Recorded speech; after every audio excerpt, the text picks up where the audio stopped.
Se você está aqui, é porque o tema ansiedade te interessa e você gostaria de se aprofundar no assunto. Mas antes, eu tenho alguns lembretes importantes para que você consiga fazer um bom aproveitamento desse vídeo. O primeiro é: todas essas aulas são feitas de forma sequencial. Então, se você não assistiu aos vídeos anteriores, eu sugiro que você volte e veja para garantir que você não perdeu nenhum conceito importante.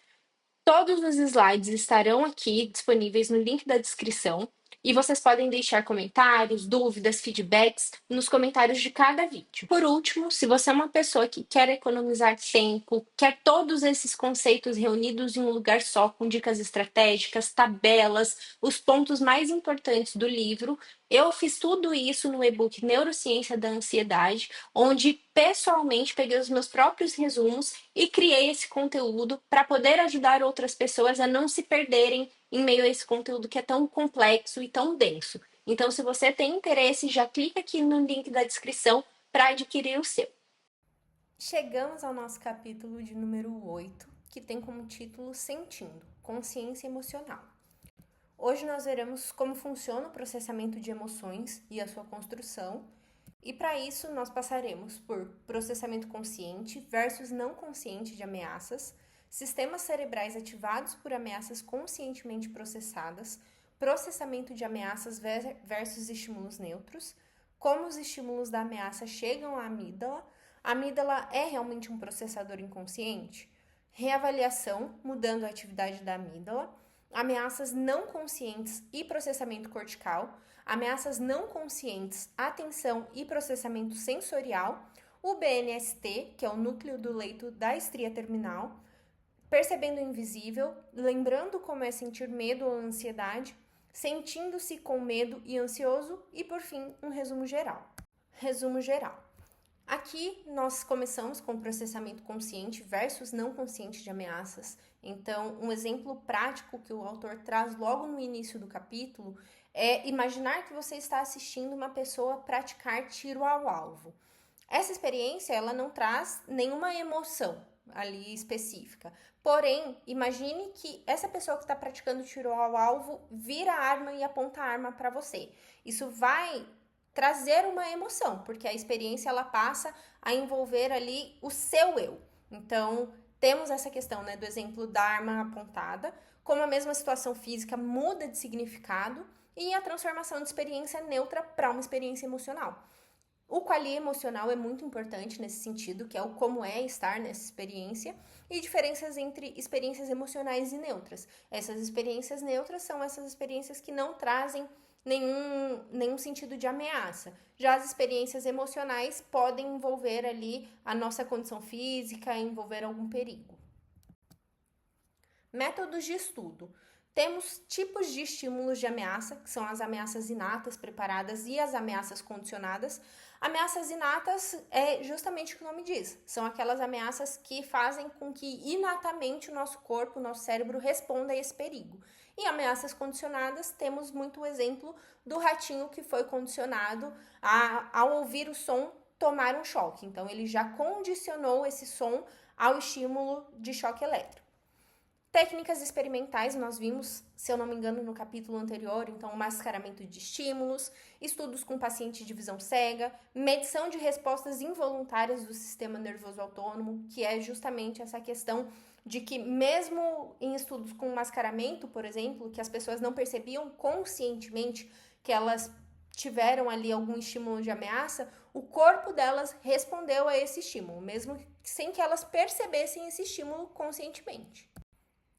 No processamento cerebral, existem algumas diferenças, então, as respostas não verbais automáticas, a ativação de circuitos sem a necessidade de consciência e as respostas corporais trazem mudanças na pressão arterial, alterações na frequência cardíaca, variações na respiração e transpiração, e o processamento de ameaças pode ocorrer sem a consciência total. Então, volto para o exemplo do mascaramento.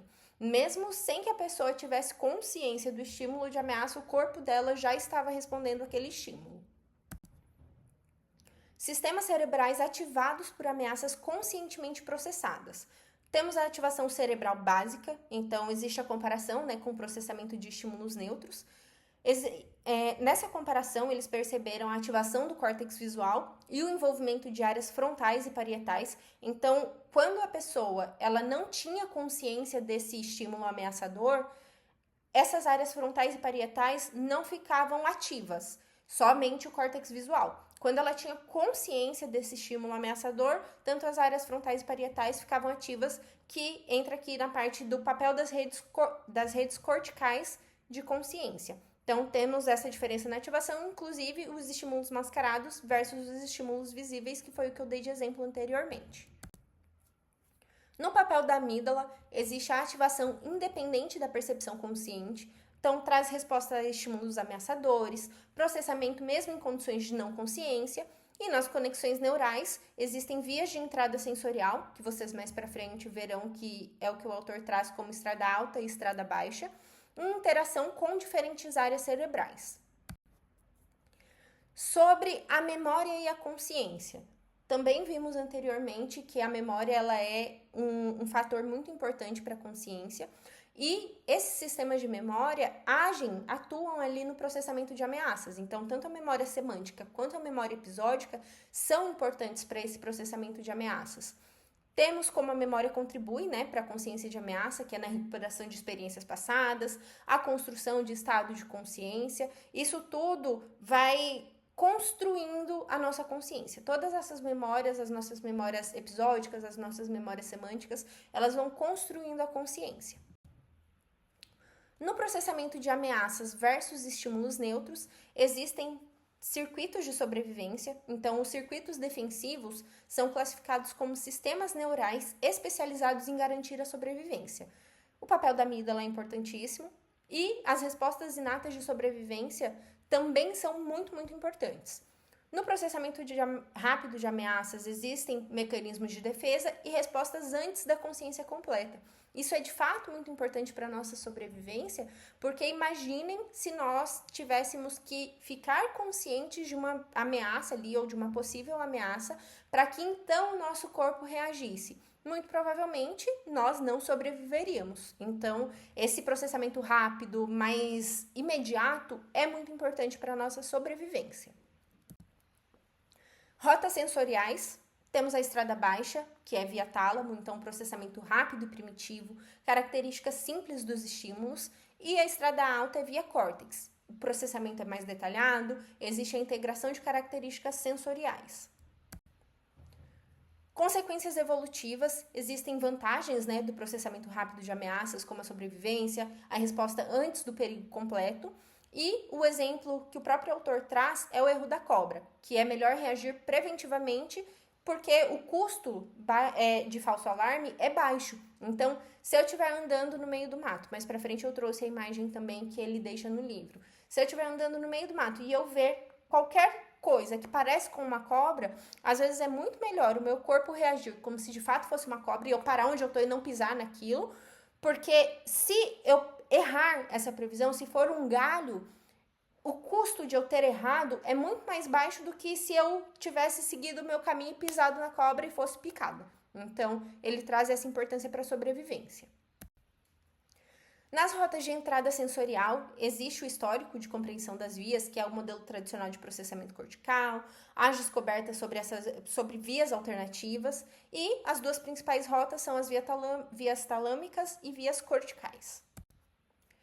Na estrada baixa, temos a entrada rápida e primitiva, informações sensoriais básicas. Nos detalhes, existe um processamento de características simples e velocidade versus a precisão. É muito melhor que nós sejamos rápidos do que precisos em um momento em que precisamos sobreviver. Então, volto para o exemplo de algo que parece uma cobra no meio do mato.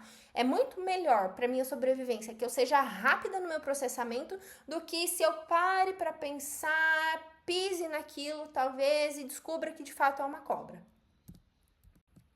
Na estrada alta, o processamento é mais detalhado, a integração completa de informações, a análise precisa do estímulo, e nas conexões neurais existe a interação com outras áreas de memória e o processamento de características específicas. É essa via que vai me permitir analisar a situação.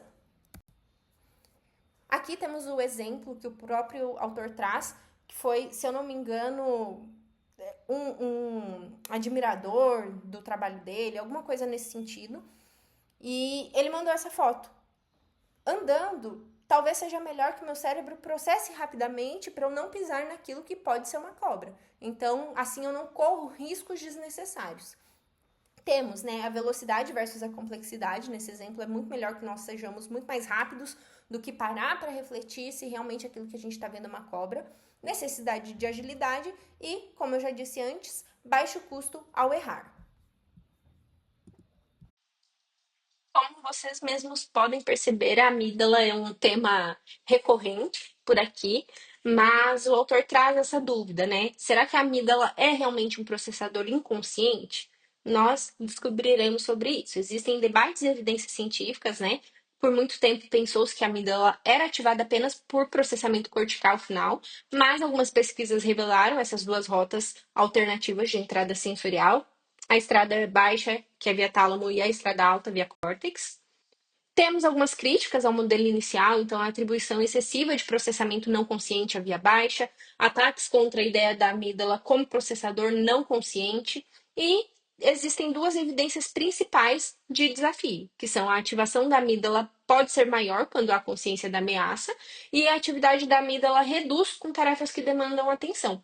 Então, nessa questão da ativação da amígdala ser maior quando há consciência da ameaça, foi percebido que quando os participantes do estudo tinham consciência do estímulo ameaçador, a ativação da amígdala podia sim ser maior, e nessa parte da atividade da amígdala ser reduzida com tarefas que demandam atenção, também foi percebido isso ao longo dos próprios estudos deles. Porque se a ameaça estava competindo, né, a atenção relacionada à ameaça estava competindo com outras tarefas que também demandavam atenção, essa ameaça ela não deixava de ser percebida, mas a atividade da amígdala era reduzida.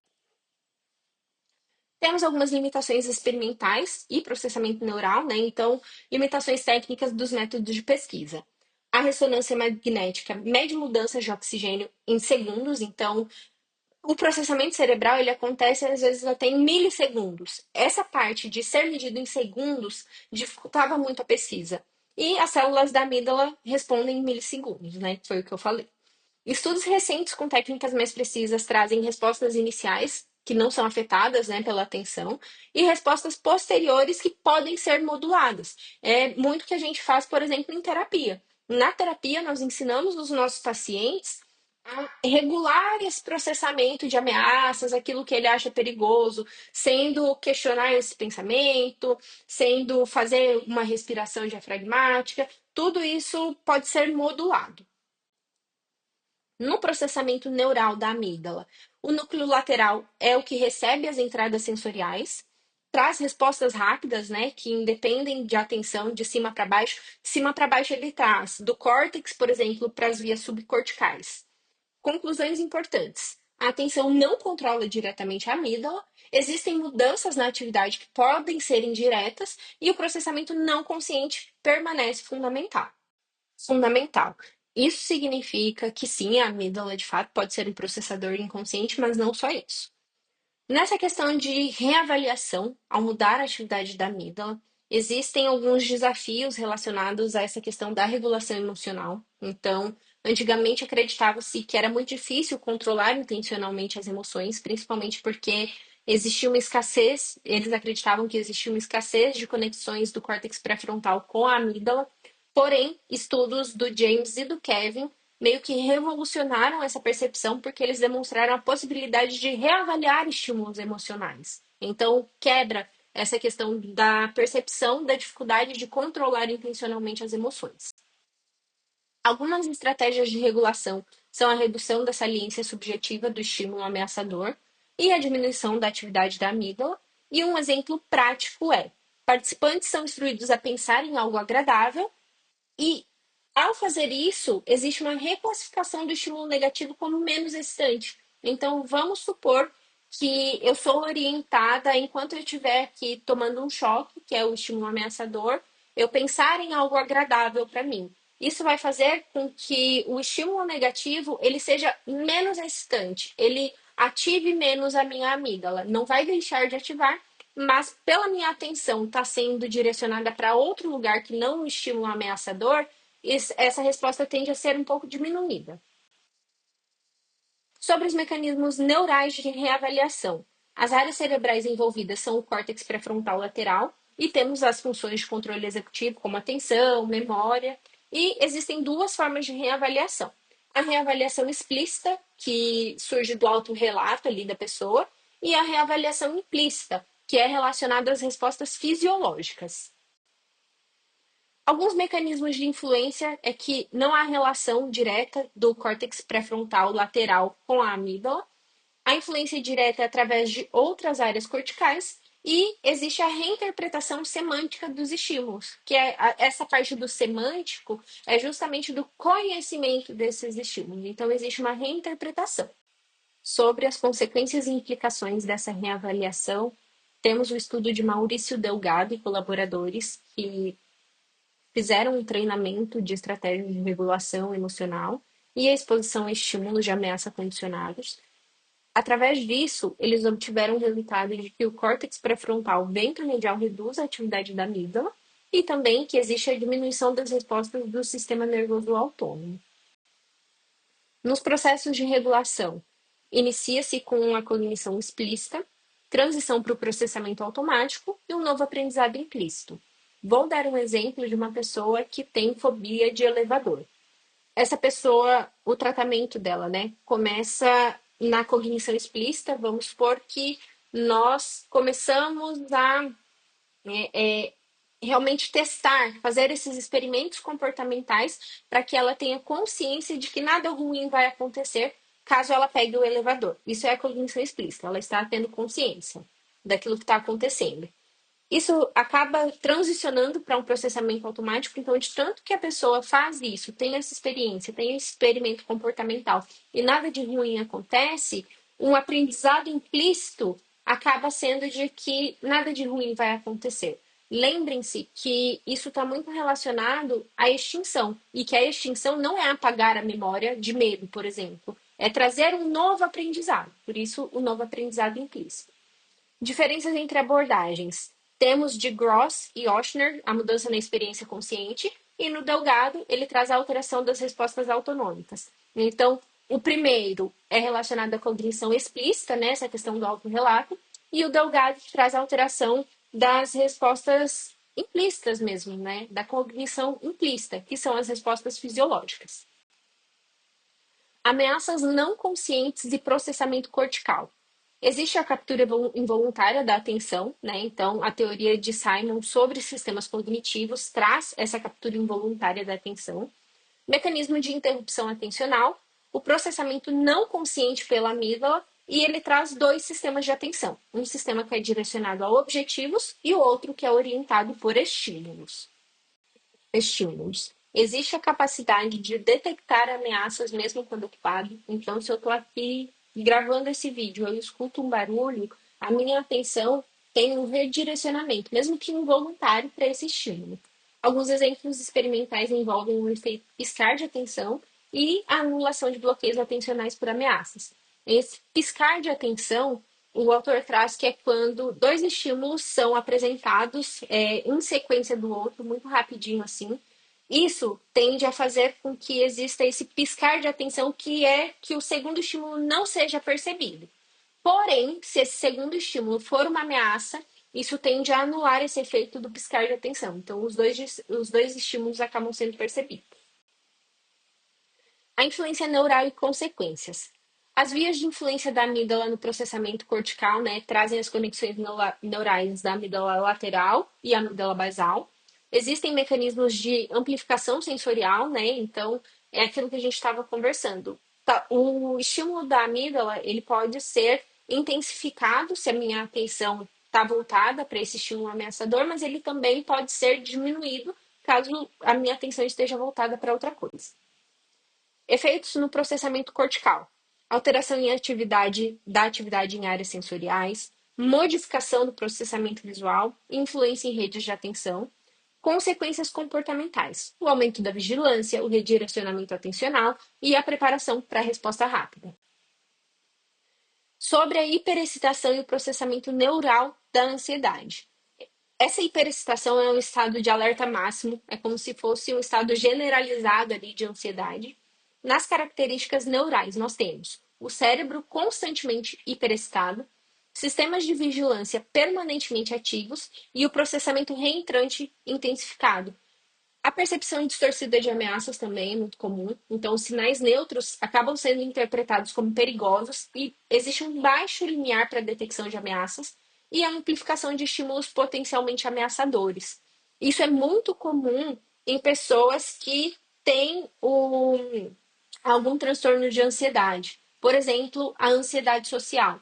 Então, existe uma percepção muito aumentada das ameaças. Se eu tenho ansiedade social e vou apresentar um trabalho na faculdade, tudo o que está acontecendo naquele ambiente pode ser, meu cérebro pode entender como perigoso. Então, eu vi uma pessoa lá no fundo dando risada, olhando para o celular. Automaticamente eu posso pensar que essa pessoa tirou uma foto minha e está zombando de mim, está mandando para alguém para dar risada de mim. Eu vejo outras pessoas conversando e não prestando atenção. Eu acho que elas podem estar falando sobre mim. Então, tudo acaba sendo um estímulo ameaçador. Essa hiperexcitação.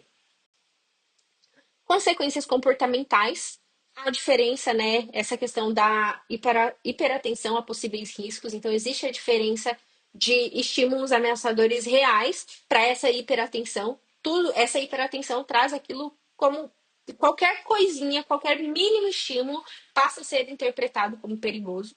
Antecipação constante de cenários negativos, dificuldade em desativar sistemas de alerta. Nos mecanismos neurais, a sobrecarga dos circuitos de sobrevivência defensiva, ativação prolongada da amígdala e desregulação dos sistemas neuromodulatórios, porque o nosso cérebro começa a já não entender o que é perigoso de fato e o que não é. Sobre ameaças não conscientes, atenção e processamento sensorial.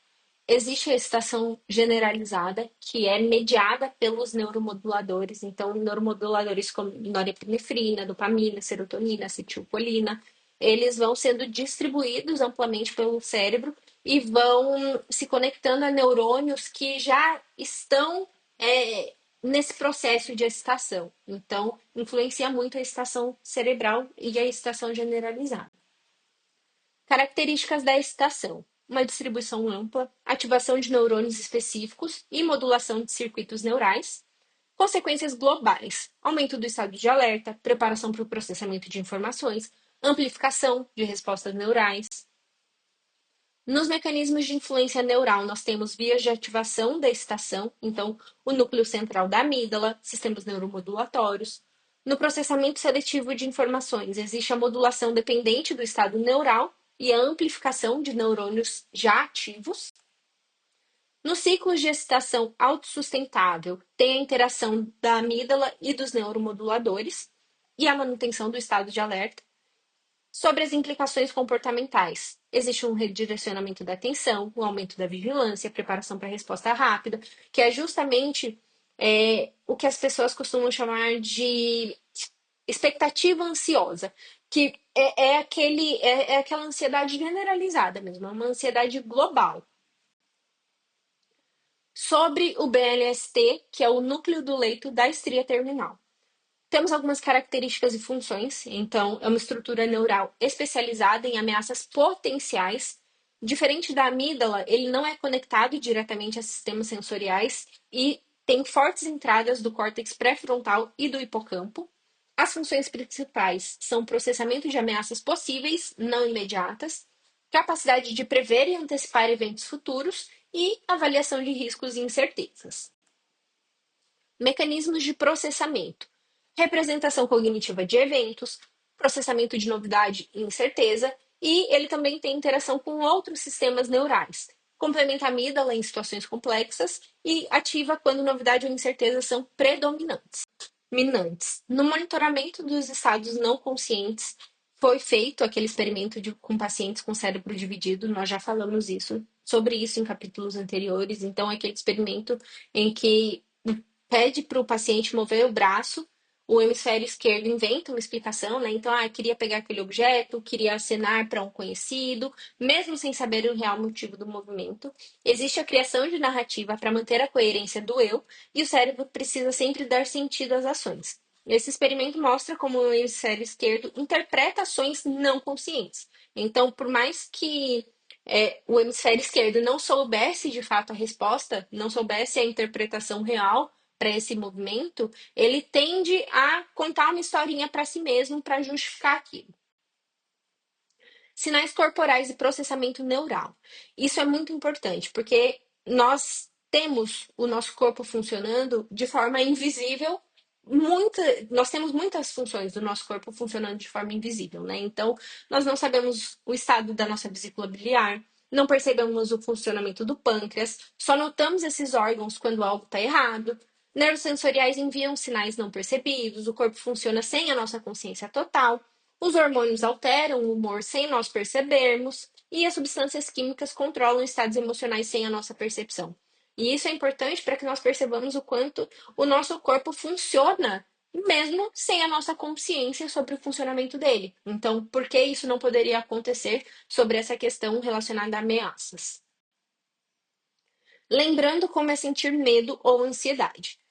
Nós aprendemos a nomear as emoções, né? Essa questão da construção emocional é muito importante. Então, o próprio autor traz o exemplo de uma criança que, na sua primeira apresentação escolar, ele fica ali um pouco nervoso, e aí é o pai que acaba nomeando: você tá com medo, é normal sentir isso. E é a partir disso que a criança vai conseguindo dar significado e um nome para aquilo que ela está sentindo. Então, é a primeira vez que a emoção ganha um nome. Os pais explicam que é natural sentir ansiedade quando todo mundo está olhando, e a criança aprende que esse medo é um sentimento normal, e é um momento de tradução de uma experiência física em um conceito emocional. Nós temos também as emoções representadas nas histórias infantis. Então, quem nunca viu um filme em que o começo é do personagem com muito medo, muito preocupado com o que pode acontecer, e no final aquele triunfo por ter sido corajoso, por ter dado tudo certo. Isso mostra o quanto as nossas emoções, elas também são construídas, né, com base no nosso contexto, são construídas culturalmente, porque desde pequenos todos nós temos contatos com essa nomeação de emoções, com esse tipo de conteúdo. Então, ninguém nasce sabendo o que é alegria, o que é tristeza, o que é ansiedade. Todos nós vamos aprendendo ao longo do tempo. Isso vai entrando no nosso repertório. Existe um refinamento do vocabulário emocional, então diferenças entre susto, pânico e terror. No começo a gente aprende sobre medo, e aí ao longo da nossa vida nós conseguimos distinguir o que é susto, o que é pânico, o que é terror, por mais que esteja tudo ali meio que na mesma caixinha. Um exemplo prático é que as reações são diferentes, né? Quando nós estamos assistindo um filme de terror, o susto é uma reação momentânea, o pânico é um estado mais intenso de medo, o terror é aquela experiência extrema de pavor, e nós distinguimos essas emoções, essas nuances emocionais, justamente com base em todo o nosso repertório. As emoções são únicas, né? Então, uma mesma situação pode trazer emoções diferentes para as pessoas que estão ali. Aqui eu deixei o próprio exemplo de que 10 pessoas sentem 10 níveis diferentes de ansiedade, mas não necessariamente são. Podem ser ansiedades no sentido desconfortável, no sentido ruim. Às vezes é uma ansiedade de excitação, pela oportunidade, por saber que vai estar, sei lá, sendo um exemplo para outras pessoas, não necessariamente algo ruim. Então, cada pessoa pode acabar sentindo uma emoção.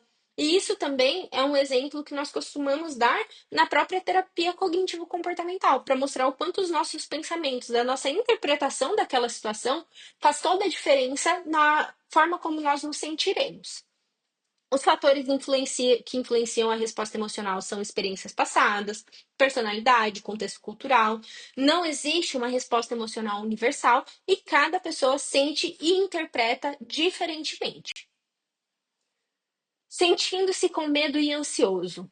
Temos o conceito de bricolagem emocional, que esse bricoleur é um termo francês que significa montar algo com materiais disponíveis. A origem é no conceito de Claude Lévi-Strauss, não sei como falar.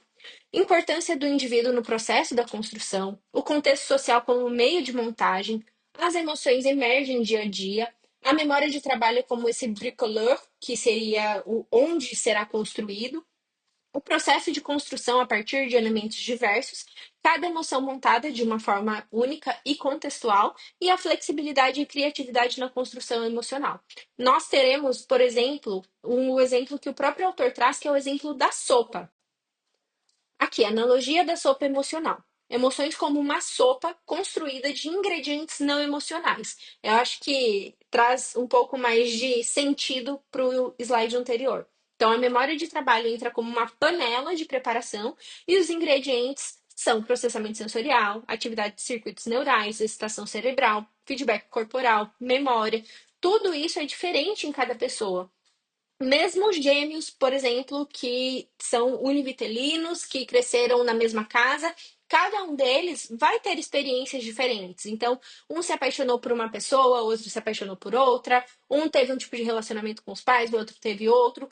Cada um, por mais geneticamente iguais que eles sejam, por mais que o ambiente também pareça muito igual, cada pessoa vai ter o seu próprio repertório, a sua própria forma de interpretar as situações. Então, isso é muito importante. Cada pessoa vai construir a emoção com base naquilo que ela mesma tem disponível. Eu não tenho como pegar a sua interpretação de apresentar um trabalho na faculdade e colocar e fazer com que isso se torne parte da minha emoção.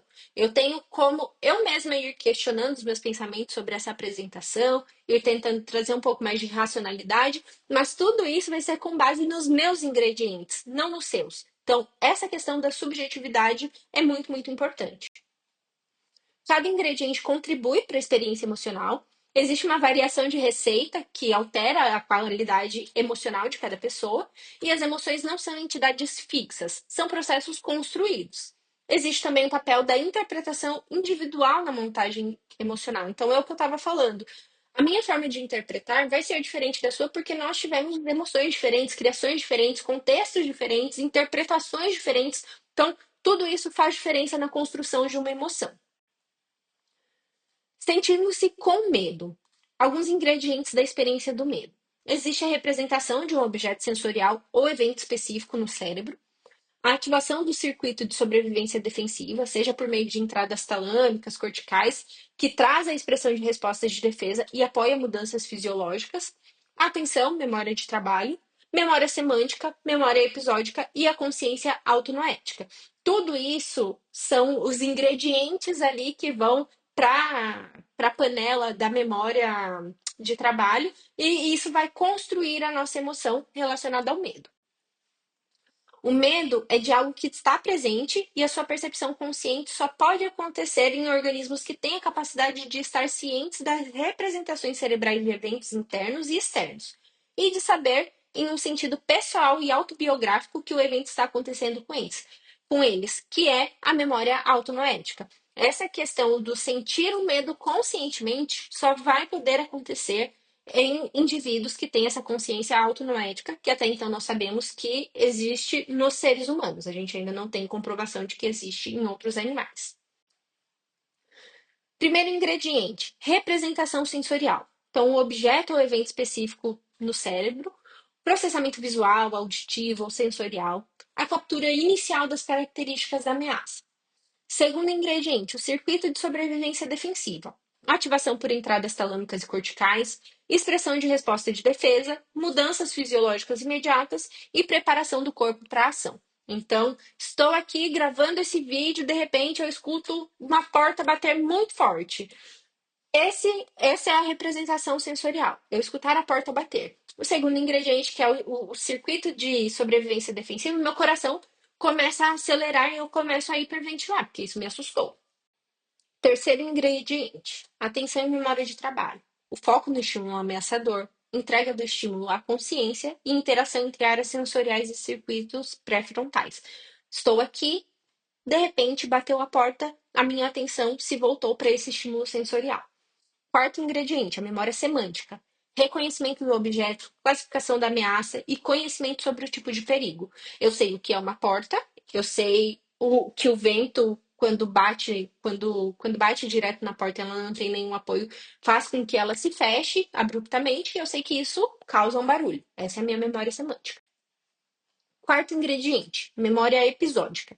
Experiências pessoais passadas, sentido autobiográfico do evento e consciência de que o evento acontece com você. Eu sei que onde eu moro venta muito, então é muito comum que as portas do prédio que eu moro vivam batendo, porque às vezes as pessoas deixam a janela aberta, mas a porta não está bem fixada em algum lugar. Então, essa é a minha memória episódica. Eu sei que aqui onde eu moro acontece muito isso. Sexto ingrediente, consciência autonoética. A capacidade de estar ciente de representações cerebrais, consciência de eventos internos e externos e o sentido pessoal e autobiográfico da experiência. A minha consciência autonoética entra no sentido de que eu assustei, eu sei que eu assustei porque a porta bateu e isso me gera esse susto imediatamente, né? Porque é um estímulo ali visto como ameaçador. E eu sei também que não estou correndo nenhum perigo, porque é algo muito comum de acontecer aqui onde eu moro. Sentindo-se ansioso. Origens e processamento da ansiedade. Fontes de desencadeamento. Exemplo, uma possível demissão no trabalho. Existe a incerteza sobre o futuro profissional e memória de experiências anteriores de desemprego, ou seja, a ansiedade ela envolve aquilo que pode acontecer. Mecanismos de processamento: projeção de cenários negativos, recuperação de memórias relacionadas e antecipação de possíveis consequências. Isso é muito, muito comum em pessoas com transtorno de ansiedade generalizada, em que a preocupação ela é muito intensa e generalizada mesmo, com tudo. Então, é com o emprego, com a saúde da família, com as relações familiares, com as relações emocionais, né, com amigos, com parceiros. Então, é uma ansiedade generalizada e é justamente essa antecipação de possíveis consequências. Eu posso ser demitida, eu posso ter uma doença grave, a minha filha pode ser atropelada quando ela sair da escola, o meu marido, a minha esposa pode me largar. Tudo isso vai sendo interpretado de uma maneira ali um pouco catastrófica. Elementos cognitivos: interpretação de sinais sutis no ambiente, processamento de informações fragmentadas e construção de narrativas de risco. Volto para o exemplo de que a minha filha pode ser atropelada ao sair da escola. É uma rua movimentada? Às vezes não é. Eu nem tenho filha, mas vamos usar esse exemplo.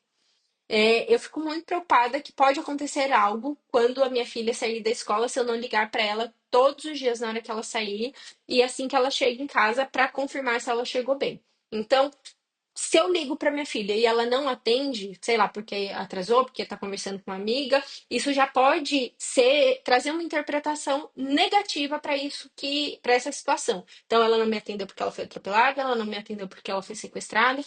É tudo muito. Existe essa intensidade das consequências negativas. Dimensões da experiência ansiosa. Temos a diferença entre medo e ansiedade. Medo, ameaça imediata e concreta. Ansiedade, ameaça potencial e abstrata. Variações individuais. O mesmo contexto pode gerar respostas diferentes. Existe a influência de histórico pessoal e processamento emocional único. Temos também a parte de ansiedades existenciais, então preocupações sobre o sentido da vida, reflexões sobre escolhas e consequências, a dimensão abstrata, filosófica, que é ah, o que eu vou fazer da minha vida, né? Caso a minha noiva morra. O que eu vou fazer da minha vida caso a minha mãe morra? O que eu vou fazer caso eu seja demitida? Quem sou eu? O que eu espero da vida? Quais são os meus valores? Então é algo que vai muito além. Conclusão. O trauma é parte indivisível da experiência humana. Isso aqui, por mais que não tenha sido falado ao longo do capítulo inteiro, o autor coloca na conclusão do capítulo, justamente para mostrar que aquilo que a gente experiencia não pode ser dividido da nossa experiência humana, não pode ser separado de nós. As emoções não são entidades pré-formadas. Os circuitos de sobrevivência são uma base neural. Sentimentos são como a cereja do bolo evolutivo, justamente porque nós temos essa questão da consciência autonoética.